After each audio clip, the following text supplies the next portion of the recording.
వివిధ డిక్లరేషన్ల మీద కానీ ఎవరైతే గట్టిగా మాట్లాడుతున్నారో ప్రశ్నిస్తున్నారో వాళ్ళందరి మీద అక్రమంగా కేసులు పెట్టి జైలుకు పంపించి వేధించుడు వారికి పరిపాటిగా మారిపోయింది.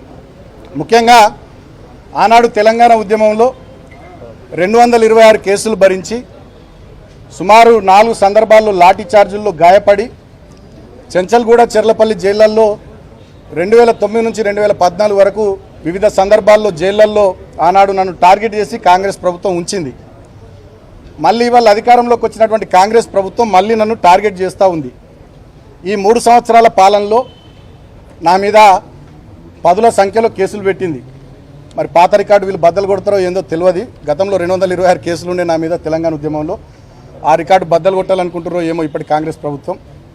అక్రమంగా అనేక కేసులు పెట్టి నన్ను వేధిస్తూ ఉంది.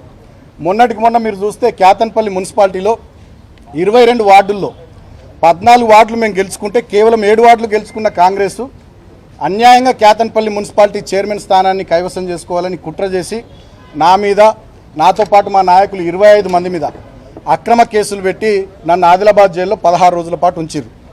సో అక్కడ అనేక రకాలుగా జైల్లో కూడా ఇబ్బంది పెట్టిర్రు. నాకు థ్రోట్ ఇన్ఫెక్షన్ వస్తే ట్యాబ్లెట్లు ఇవ్వలే. దాదాపు 4-5 రోజుల పాటు విపరీతమైన చలి అక్కడ ఉంటుంది. ఫిబ్రవరి మాసం చలి బాగుంటే నాకు బెడ్షీట్ ఇవ్వలే.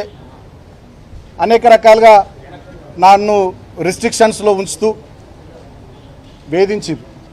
అయినా వాళ్ళ కడుపు మంట ముఖ్యమంత్రి రేవంత్ రెడ్డిది, మంత్రి వివేక్ది, కాంగ్రెస్ ప్రభుత్వ పెద్దల కడుపు మంట చల్లారనట్టుంది. మళ్ళీ ఇప్పుడు అక్రమంగా కేసులు పెట్టిరు. నేను 2014లో పెద్దపల్లి ఎంపీగా గెలిచిన, సింగరేణి కార్మికుల ఓట్లతో గెలిచిన ఆనాడు. 2018లో చెన్నూరు నుండి ఎమ్మెల్యే గెలిచిన మా మందమరి రామకృష్ణాపూర్ కోల్బెల్ట్ ఏరియా పెద్ద ఎత్తున నాకు ఓట్లేసి ఆనాడు ఆశీర్వదించారు. ఇప్పుడు మేము ఓడిపోయినప్పటికీ కూడా ఆ ప్రాంత కార్మికుల పట్ల ఈ కాంగ్రెస్ ప్రభుత్వం చేస్తున్నటువంటి అన్యాయాలు, మోసాలు దాన్ని నిరంతరం ప్రశ్నిస్తూనే ఉన్నాం.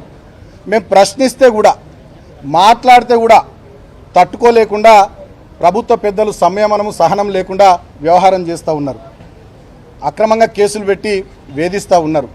ఇవాళ నన్ను జైలుకు మళ్ళొక్కసారి పంపించాలనే ఆలోచన ముఖ్యమంత్రి రేవంత్ రెడ్డి, మంత్రి వివేక్, ఇతర కాంగ్రెస్ ప్రభుత్వ పెద్దలు చేసి ఇవాళ జైలుకు పంపిస్తూ ఉన్నారు. నన్ను అరెస్ట్ చేసి అక్రమంగా కేసులు పెట్టిరు.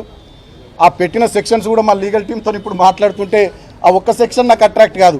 326G కానీ ఇతరత్ర అనేక సెక్షన్స్ అన్యాయంగా పెట్టిరు. అంటే ఏంది దీని ఉద్దేశం?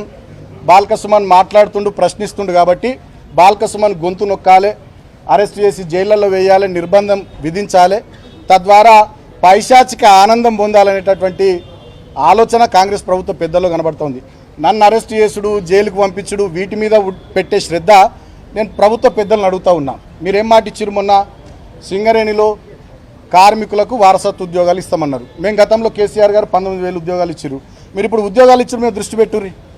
జీవో 76 ద్వారా మేము సింగరేణిలో ఇళ్ల పట్టాలు ఇచ్చినాం. ఒక రామకృష్ణపూర్లోనే 3,366 కుటుంబాలకు మేము పట్టాలు ఇచ్చినాం. ఇప్పుడు మీరు పట్టాలు ఇచ్చిన మేము శ్రద్ధ పెట్టుర్రి. ఒక్క పట్టా కూడా ఇవ్వలే ఈ 3 ఏళ్లలో. ఇవాళ సింగరేణిలో 15,000 కోట్ల కుంభకోణం చేసిర్రు.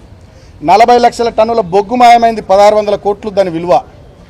ఇవాళ సింగరేణిలో ఒక్క సంక్షేమ కార్యక్రమం అమలైతే లేదు, కొత్త మైన్స్ లేవు, అనేక కుంభకోణాలు, సోలార్ ప్లాంట్లలో కుంభకోణం, నైని బొగ్గు బ్లాక్ల వేలంలో కుంభకోణం, జైసల్మేర్ దగ్గర ఎక్కడనో రాజస్థాన్లో పాకిస్తాన్ బార్డర్లో సోలార్ పవర్ ప్లాంట్ ఏర్పాటు చేస్తారట సింగరేణులు.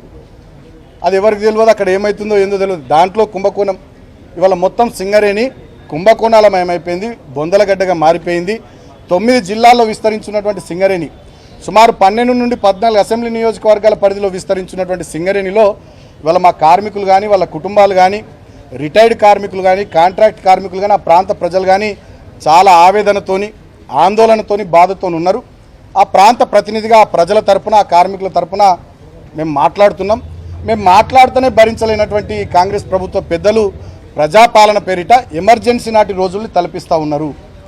మమ్మల్ని భయపెట్టడం, ప్రశ్నించిన వాళ్ళని భయభ్రాంతులకు గురి చేయడం, ఈ రకమైనటువంటి చర్యల ద్వారా పైశాచిక ఆనందం పొందుతూ ఉన్నారు. మొన్నటికి మొన్న రాష్ట్రమంతా చూసింది. అశోక్ అనే ఒక ఆర్టీసీ డ్రైవరు, ఆయన జగిత్యాలలో మీరు వడ్లు కొనుర్రి, మక్కలు కొనుర్రి అంటే ఆయనను వేధించారు. ఇట్లా చాలామందిని వేధిస్తూ ఉన్నారు, ఇబ్బందులు పెడతా ఉన్నారు.